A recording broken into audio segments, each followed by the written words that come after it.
د خوست ولایت د ګربز ولسوالۍ لپاره د خراغلاست دروازې د ترمیم چارې د ځایي ځوانانو او بهرمېشتو هیوادوالو په مالي همکارۍ بشپړې شوې. دا پروژه د سیمې د ښکلا او آبادۍ په موخه ترسره شوې ده. د سیمې ځوانان وایي چې دا اقدام یې د خپلې سیمې د ښکلا، پرمختګ او آبادۍ لپاره کړی دی.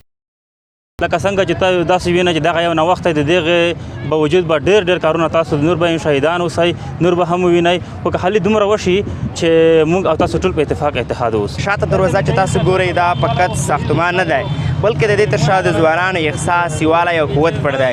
دغه هغه څه پټ دي چې ځوانان په نشته امکاناتو باندې ډېر څه کولی شي. د یادې دروازې د ترمیم چارې د ګربز ولسوالۍ په تلونکي عمومي سړک کې ترسره شوې چې د ولسوالۍ د ننوتلو مهمه نقطه ګڼل کیږي. د ځوانانو په وینا دا پروژه د شاوخوا یو کال په موده کې بشپړه شوې ده.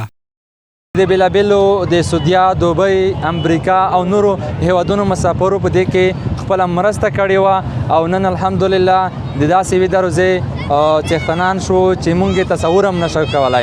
دغه دروازه زموږ یوه نمونه تکشف شوله د ولس لپاره باید زموږ د خیست ټولې ولسوالۍ میش کومک ورسره کړي چې څومره ویږو او باید چې داسې ځوانان لکه ګربز ځوانان چې بېرته ودرېدل، داسې د نیر اطراف ځوانان چې بېرته ودرېږي، موږ ډېره مننه ځنه وکړو. د پروژې ټول ټال لګښت نږدې 14 لکه افغانۍ ښودل شوی چې د سیمې د ځوانانو او بهرمېشتو خلکو لخوا برابر شوی دی. د ترمیم د بشپړېدو په مناسبت ځانګړي مراسم هم ترسره شول چې پکې د ولسوالۍ سلګونو ځوانانو ګډون کړی و. ګډونوالو د دې نوښت هرکلی وکړ او دا یې د سیمه ییزې همکارۍ ښه بېلګه یاده کړه.